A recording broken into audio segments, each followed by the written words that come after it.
Jayam Vishnupad Paramhamsa Parivrajapacharya Astotapatasi Siddhanta Divine Grace Srila Bhakti Siddhanta Saraswati Thakur Goswami Papa Maharaj Ki Ananta Koti Vaishnava Namacharya Srila Haridasa Koti Prem Sri Kahau Sri Krishna Chaitanya Prabhu Nityananda Sri Advaita Gadara Sri Vasari Jagora Bhakta Sri Sri Radha Krishna Gopal Gopinath Syama Kundu Radha Kundu Vidam Krishna Subhandavan Dham Krishna Sri Mayapanavadidam Krishna Jagannapuridam Krishna Gangamai Yamunamai Ki Jai Smriti Trosadev Bhakti Devi Ki Jai Samaveda Bhakti Vin Ki Jai In time, all glory is to the Son of the devotees. All glory is to some of the devotees. All glory is to some of the devotees. All glory is to the Guru and Guru.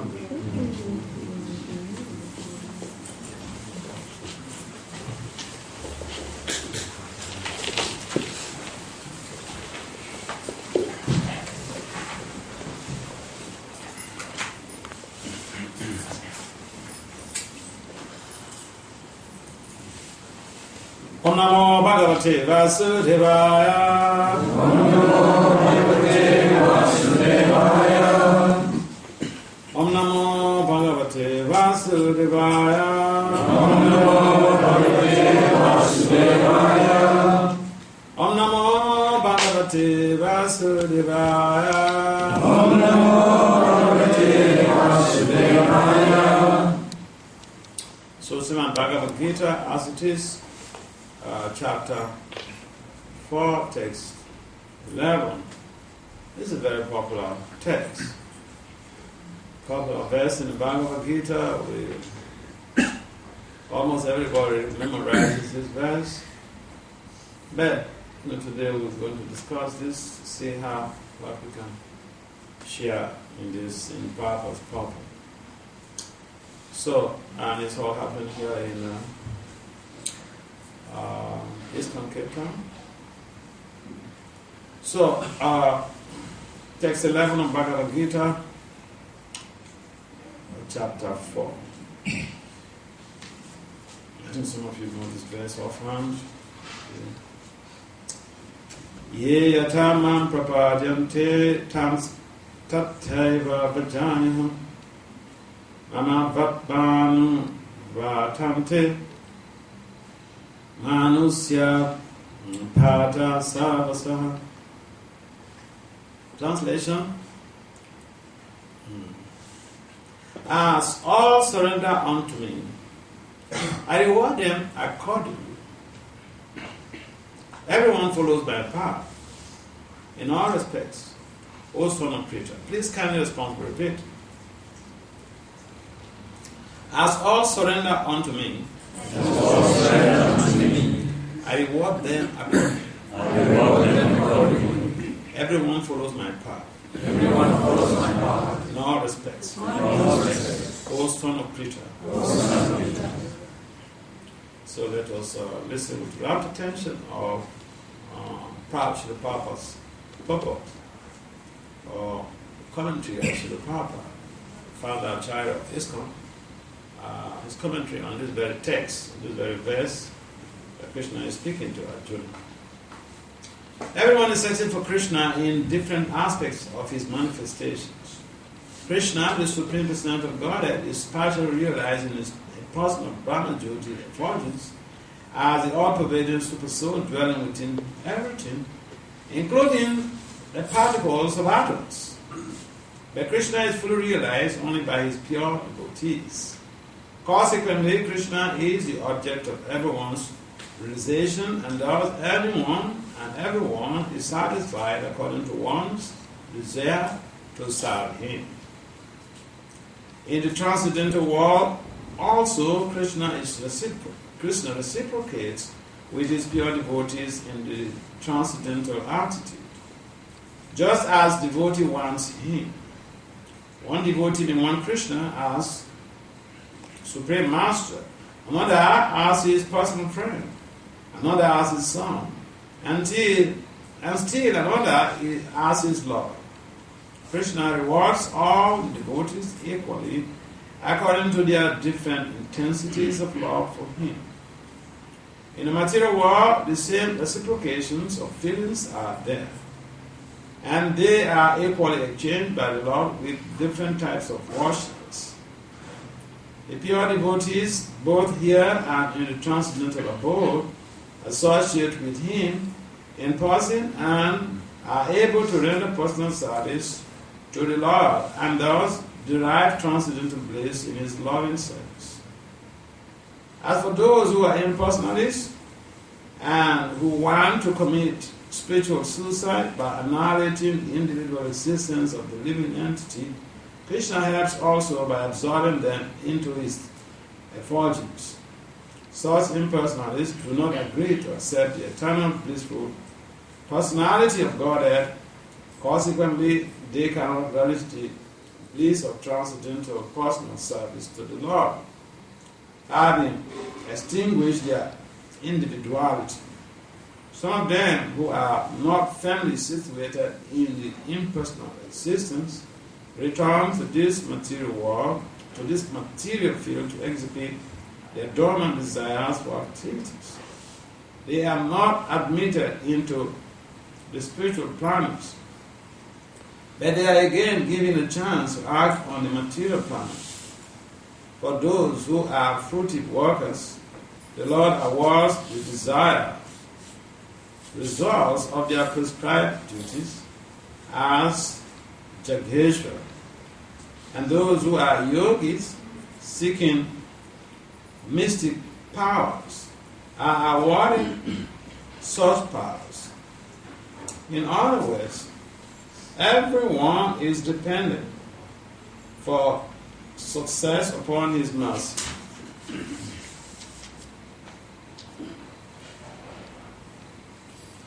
Alone. And all kinds of spiritual processes are but different degrees of success on the same path. Unless therefore one comes to the highest perfection of Krishna consciousness, all attempts remain imperfect.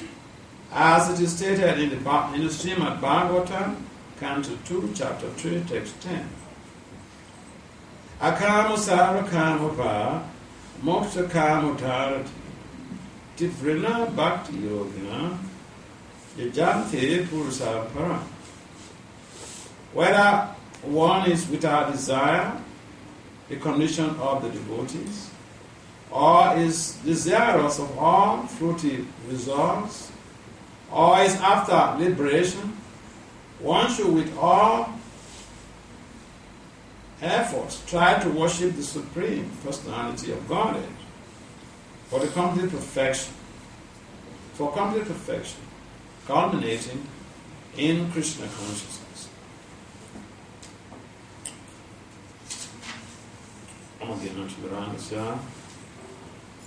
Jnana Salakaya Saksur Meditam Jena Tasmai Se Gurave Namaha Sucetanya Manobhistam Staphitam Jena Bhutali Swayam Rupam Kadamayam Dadati Swa Padantikam Bande Sri Krishna Chaitanya Nityananda Sahota Godhathai Puskato Chitto Chando Tamam Jaya Sri Krishna Chaitanya Prabhu Nityananda Sri Advaita Gadadhara Sri Basari Sri Gaura Bhakti Hare Krishna Krishna Krishna Hare Hare Hare Rama Rama Rama Hare Hare Hare Krishna Krishna Krishna Hare Hare Hare Rama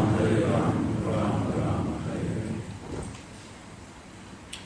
Mukam karoti vacharam pangim lagaitam yakripa pamaham bande sipuru vinatara.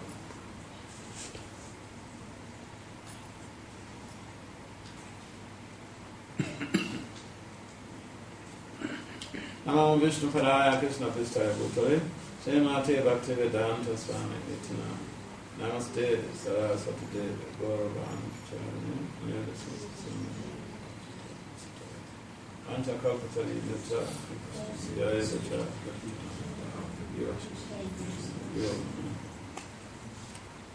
So, this is a very familiar verse to most of the devotees. A simple verse, simple text, but it's of very insightful meaning and heavily demanding for proper introspection and application. So, we're trying to surrender to Krishna. And the tendency is we feel that we are superior to other people because we know that Krishna is true Bhagavan Swayam. If you don't worship Krishna, you cannot go back to the spiritual world Krishna goes. If someone is very powerful, there is also the tendency to minimize other people. If someone is very rich, it's also very there is the temptation to marginalize poor people. But the devotees of the Lord, although they know that they are doing the highest type of service and they are having the greatest type of connection, but out of compassion, they are always very much willing to share the transcendental culture with other people who might hitherto not be aligned with the Madhurya Rasa platform. We find even the six Goswamis, although we are on the highest platform, but they had no residence. They were sleeping under trees. And someone is sleeping under trees, where is the security? If you are sleeping under a tree, what is the sense of security? Anybody can come and harm you. But we never had in history of the Vaishnava culture where the six Goswamis were harmed. Why? Because the Lord is always there protecting them. The Lord is always there to reciprocate their loving and them. And therefore sometimes we'll find out, we'll get scared, we are afraid of trying or endeavoring to surrender unto the Lord. But when we are not seriously endeavoring to be able to become more and more aligned with the Lord, then we don't get that reciprocation that is expected to leverage our spiritual consciousness. Because for one to be able to expedite their journey home back to Godhead, one needs to come to a level where one can have deep loving reciprocations with the Lord. And that comes when we understand the goal of our lives and we try to live our lives in such a way as to feel that this is the last moment of my life. So this is where the surrender stuff comes. If everybody knew that they're going to die like Manas Parikshit, I think most people would just give up everything and then they become full-time preachers. But because we are not lucky like Manas Parikshit, even after we have developed our families, and we have our children have grown up, they have graduated, they are married, settled down, we still feel we have still so many other things to do on the planet. It's not finished yet. So we'll go on until we get caught up with the web of forceful surrender. Forceful surrender. So either we surrender voluntarily or we force to surrender. Surrender that we cannot run away from. Either we surrender voluntarily to serve the Lord, or we'll be forced to surrender to serve another aspect of the Lord's potency. And when I mean by surrender, it doesn't mean we're saying, oh, well, give up your job and put on some dhoti and come and live in the temple. That's not the point. But being able to realize that my time is short and I have to expedite my journey on the planet, I don't have to be procrastinating. Because we find that the more we procrastinate, that also implies we are procrastinating to get the mercy of the Lord. Because according to Lord Krishna here, he said he's reciprocating according to our inputs. If we don't put money in the bank, and we say, well, I have an account here, I have an account here, I have an account here. I remember some years ago, one temple president in Africa, Bhakti Swami Maharaj went to his temple, and then he was asking about the financial situation of the temple. And the president said, we have an account, the temple has an account, you have an account, you have an account. So he said, how much money is there in the accounts? That's not it. So you can open up so many bank accounts, but how much money is there? How much money is there? That is the issue. So we could have so much of avenues. We tell people so many openings that we have, so many accessibilities to Krishna consciousness that we've been able to create. But how well we are utilizing them. And nobody here can say that he's or she's been monitored in such a way that she cannot wake up to chant Hare Krishna. But I tell you, there are people on the planet that they can't chant Hare Krishna freely in their homes. They have to lock up themselves in a bathroom in their own homes. Yes. I know some kids even up to the age of 23, 22, they have to lock up themselves in a bathroom in the dead of night to chant Hare Krishna in their own parents' homes. We travel. We see the good, the bad, and evil. And so sometimes sharing the good, the bad, and the evil can motivate someone to become more serious. There are people on this planet, they can freely chant Hare Krishna. And so if we compare that to our own situation, where in some cases our parents are the ones to push us to go to the temple.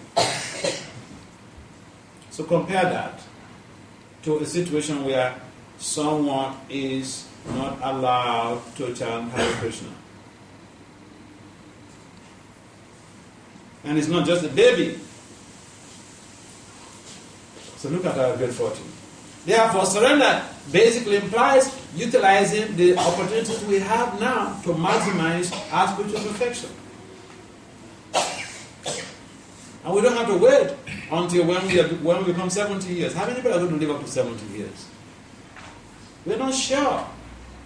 It becomes like, a gamble. We're gambling with our lives. Each day we wake up, we are actually we are walking directly towards Yamaraj.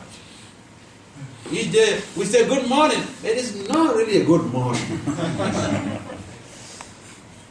When you are walking towards death, is that a good morning? Each day we wake up, we are actually moving towards Yamaraj.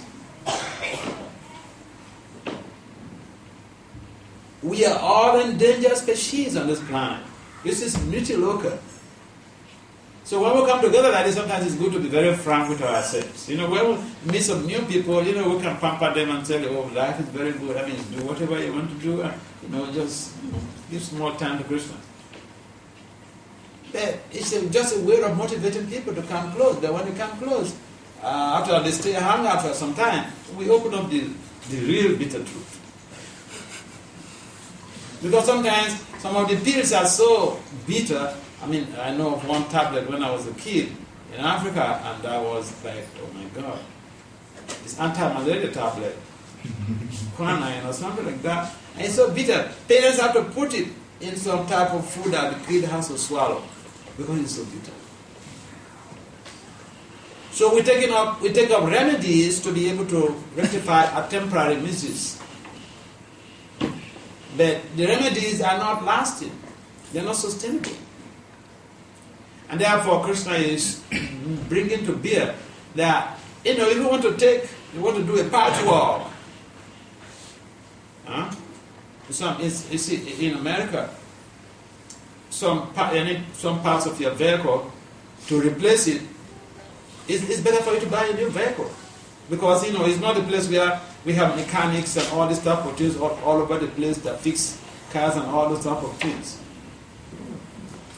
And so the point is, sometimes we play around with our lives for such a long time, and we waste our essential element of youthfulness for so many other things without incorporating Christian consciousness in our lives. And then when we are diagnosed of some deadly disease, and then we run amok because we're not prepared to die.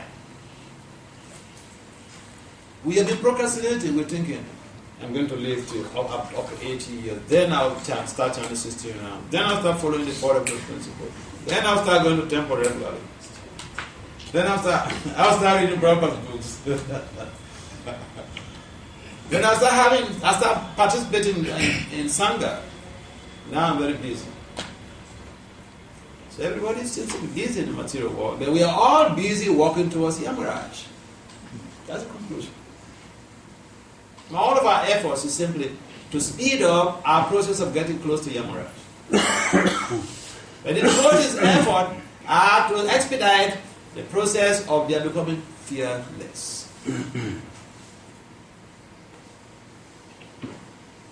Even the process of surrender, we are full of fear. Therefore, Krishna says, don't worry, Masucha. Arjuna re-echoed this very a horrible setting of the mind. Now we are always afraid. Therefore, Arjuna prayed to Krishna, and the Padma prayer, Arjuna prayed, and Krishna, you are the only person who can release your devotee from this horrible mindset of fear. And why are we afraid? We are afraid because we are being haunted by large heaps of sinful reactions. That's the whole cause of fear. We are afraid of the punishment that is pending, that is looming menacingly on the horizon of our lives. And so we are always afraid. Like you see an animal crossing the road. They don't just walk majestically across the road. They go at a jet speed. Why? They are afraid of death.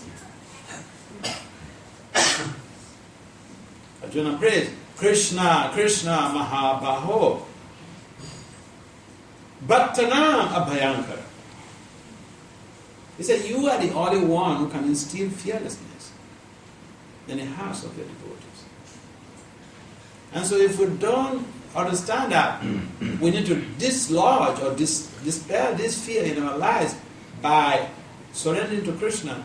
Who can dislodge the fear, eternal fear, that we have been imbibing since time immemorial? So Prabhupada mentioned on the purport, even the process of trying to realize the impersonal Brahman, it's dicey and risky.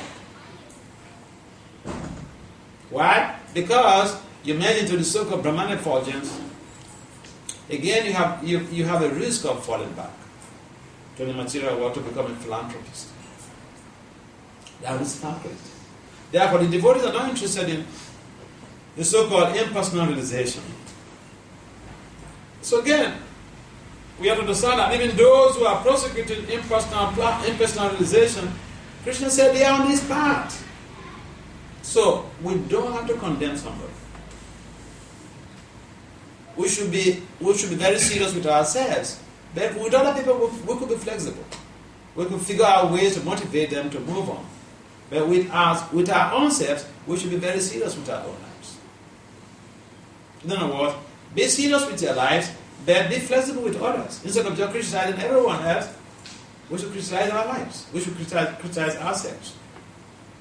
So that we can become very serious in our devotional service and become a good example for others to follow. So there is the Brahman realization, the Paramatma realization, and the Bhagavan realization. There are 3 steps of God realization. And the first step is so dicey because sometimes you delve into so much of impersonal speculation. And at best, you become so austere that you end up just attaining Brahmanic fortunes. And Lord Brahma mentions in the Bhagavatam that if you even attain Brahmanic fortunes, at some point in time you fall back into this material world. Because we didn't take cognizance, the impersonal does not take cognizance of the personal form of the Lord. So how can you go to a place where you don't have an invitation? In America, you don't visit somebody when you don't have an invitation. Even to call somebody, you don't just pick your phone and call somebody. You have to have an appointment to call the person. Otherwise, they don't pick your call. So if we don't have invitation to come into the spiritual world, how are we going to go there? Our invitation may be limited to a particular phase, or a particular state of affairs, or a particular level of realization. And so Prabhupada has given us all that we need to utilize to be able to grow. He's given us procedure for surrender in Kali Yuga. That we should simply chant Hare Krishna Maha daily, at least 16 rounds. That makes it about 2 hours. So Krishna gives us 24 hours, and in Kali Yuga, the process to align with Krishna will already require 2 hours of giving to Krishna. Is that not really being compassionate? And therefore, our process of surrender in this Kali Yuga is not a difficulty. Let's not go into the details of surrender. First basic principle is to chant 16 rounds every day. And it takes you just 2 hours. You still have 22 hours to yourself.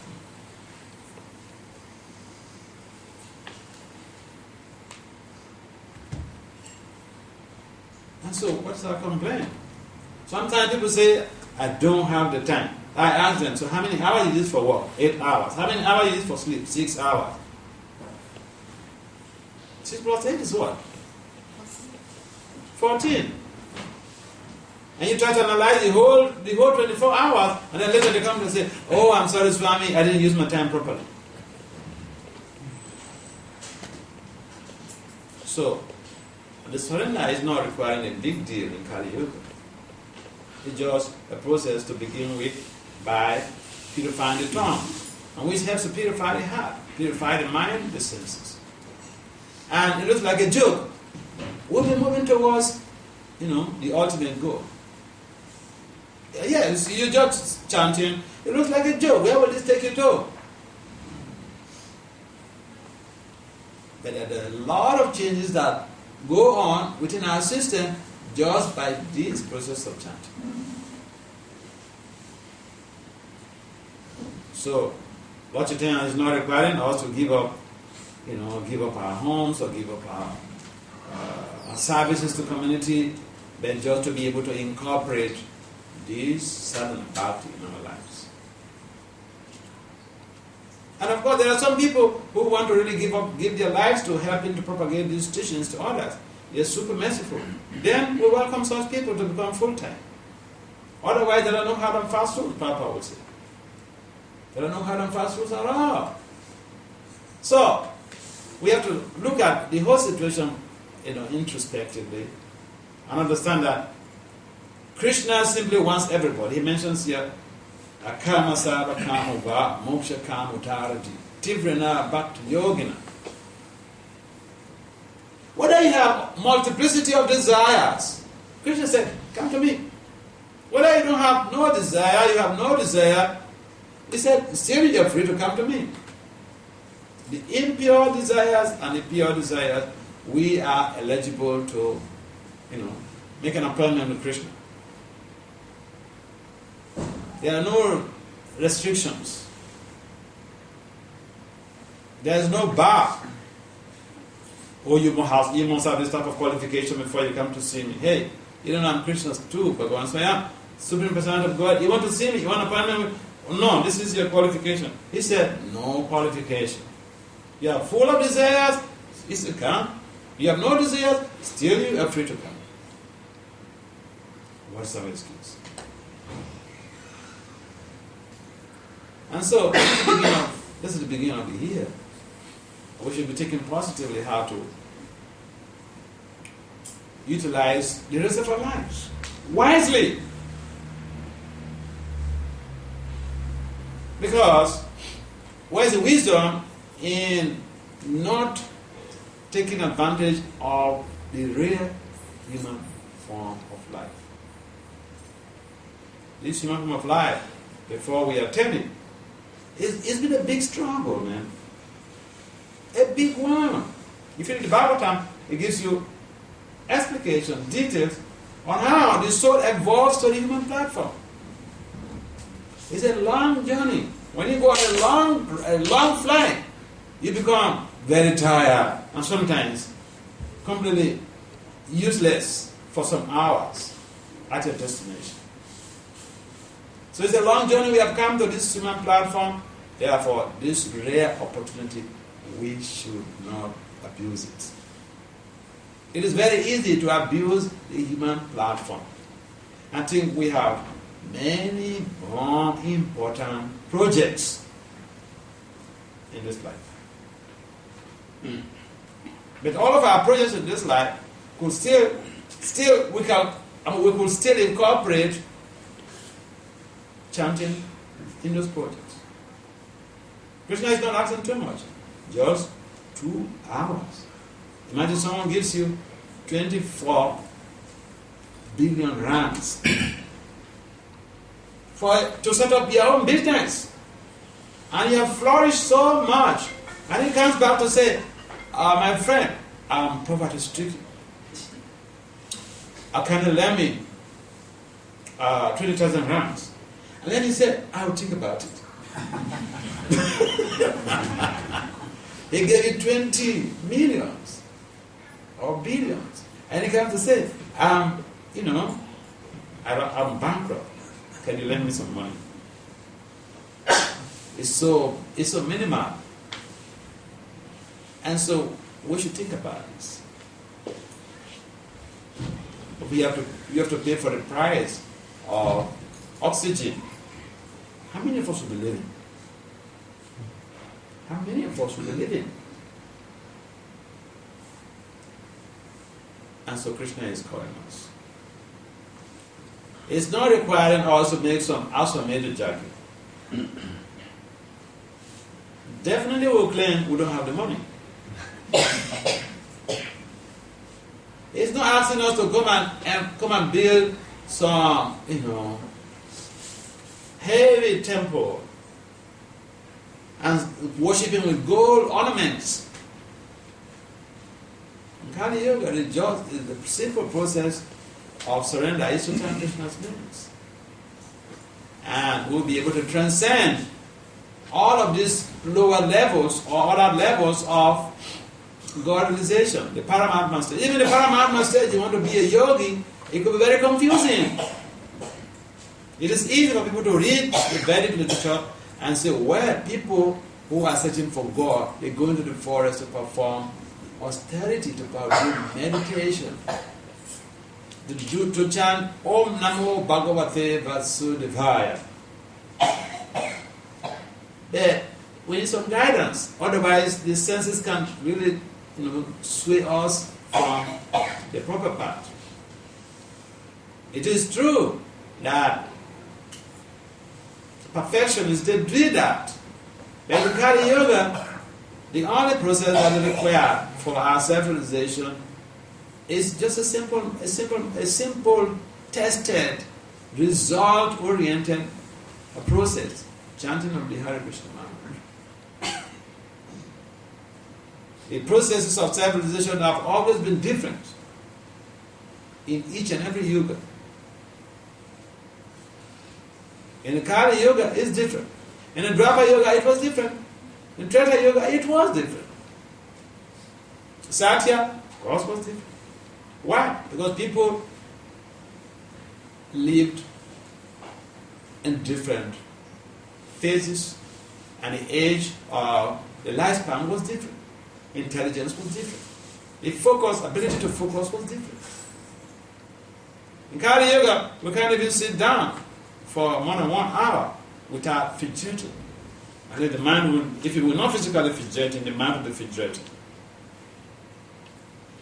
So in Kali Yoga, even in the academy, the professor comes, he talks for the class is 45 minutes. He talk more than that. The retention of the students will not take it.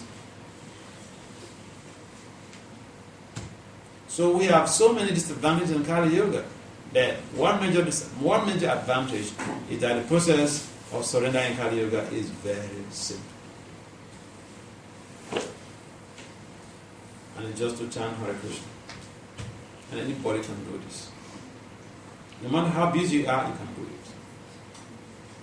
And so Krishna is inviting us. We should not take our desires as an excuse, as a facade. Oh, I have so many material desires. No, I cannot go to the temple. I cannot chant Hare Krishna. I cannot do this.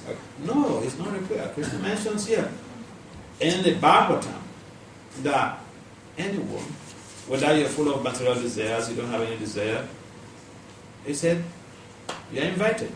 This party is open for everybody. No restrictions.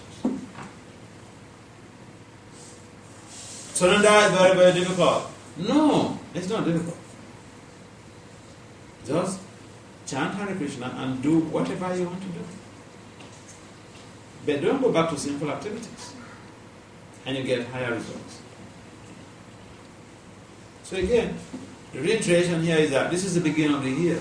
We should be taking resolutions that will help us to create a balance in our lives, that will help us to reinvent our future, that will help us to create a positive change on the planet. And that positive change has to come from the individual first. I know in this country, people complain about the leaders. But who get better than your political leaders in this country? They fall from heavenly planets? We get better than them. It means that we are corrupt. We are corrupt. Do you ever think of a fleet of elephants, and a dog becomes a ruler? A dog. No. So, do we want to change the world? Do we want to change our communities? Do we want to change the planet? Look at what goes on in our minds every day. And that is what is manifesting, or that is what is going to invoke entities into our families. The collective consciousness of the parents is what invokes a particular soul into the womb of the wife at the time of procreation. So if the consciousness is horrible, and we're thinking we're going to invent some divinity to come in, it doesn't work like that, man. We need to purify our consciousness. We want to change the planet, it begins with procreation. It's not this talking and yelling and political leaders. It begins with the individual.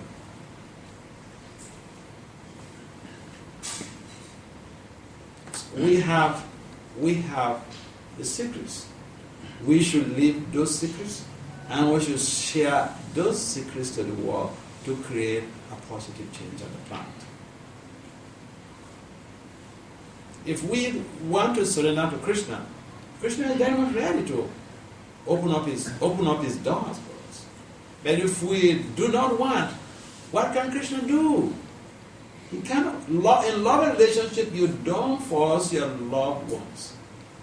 Everyone performs the activities on voluntary basis, like a welfare organization. No one is paid. Someone is paid to love somebody? No. I love you. It's just a matter of attitude, actions. You're not paid to love somebody. So in a similar way, we're not being paid to try to love Krishna, but it should come from our hearts. We should try to understand that the world is in an endangered state. We can help to create a difference. And that difference should begin with us. And that difference comes with purification of the heart, of the mind and the senses. Otherwise you may hear everything, very good, oh yeah, sure. because we don't take it to heart. We're not doing something practical to be able to revamp our consciousness. Then we fall back into the same old stuff. And we're doing the same old stuff, and we want a wonderful transformation in the society. That's hypocritical, isn't it? So, let's take to heart how Krishna is so merciful, is so open to us. He wants us to come and align with his family. We should reconnect with Krishna. The process is open, and it's a very simple process of chanting Krishna's names. Hare Krishna, Hare Krishna, Krishna Krishna, Hare Hare, Hare Rama, Hare Rama, Rama Rama, Hare Hare. So Hanuman, we have the case of Hanuman, when he was doing so much for, Lord Rama, and all these, some ants, we also carrying some pebble, and many of them, they got out to carry some pebble, and he just looked at them and said, what is this? Yeah. Lord Rama said, no, they are doing their job. They're doing their job. So we have a tendency to think, well, I'm surrendered. You nonsense, you're not doing anything. Devotees are fond of doing this to their parents, especially when the parents are not devotees. We think, what? I've been trying to help you guys all these years, and you're not responding positively. Therefore, I dump you. I remember one of my friends, she called me on the phone in DC, and she said, man, you know what? I'm going to dump these people. Okay, so we are trying to be surrendered, and then we are becoming too judgmental. I'm doing this, why are you not doing it? So like Hanuman, I'm carrying big pebbles, throwing them, you carrying that, why not being, active, vibrantly active like me? A similar case happened with Indra, when Indra's father, they were going to conduct some sacrifice, and he told the children to go to bring some wood. And then these Valakiryas, we had a set of yogis, set of very austere sages. They were very skinny because of austerities. And in one of these Valakiryas, they also went to the forest and picked up some pebble of wood. And then they were all carrying, and they were meandering on the road and like sinking in. And Indra just went to the forest. So daddy's performing a jagya today. Let me just do something to help. He went to the forest and uprooted the whole big tree. And he was coming, and he saw these brothers, these teeny guys, all of them carrying some pebble of wood, struggling with it on the road. And he told them, hey, come on, get up on the road. Right, I'm doing so much. Why are you not doing? Well, you can't do more than you can't do like I do. Therefore, the nonsense. And then Indra almost lost his position because of it. Well, Akilas, they became angry and said, you become proud of your prowess. We will create another Indra. They were in the process of creating another Indra before Lord Vishnu intervened. So pride is always there when we are doing something. But Krishna is informing us that everyone is on his path. Lord Ram told Hanuman, look, these guys, they are also doing their job. Don't bug them. So, if everyone is on a path, everyone is surrendering, trying to surrender. So we should be compassionate and see how we can help other people by motivating them. If even they are doing small service, we should motivate them instead of minimizing them or feeling that we are more important than them because we are doing big time preaching and we are doing big service. They don't do the service we do, then they are second class devotees. No, Krishna is looking at our hearts. In fact, Krishna is looking at what we are keeping behind. He's not looking at what we are giving to him. We can play pranks with Krishna. He's a prankster.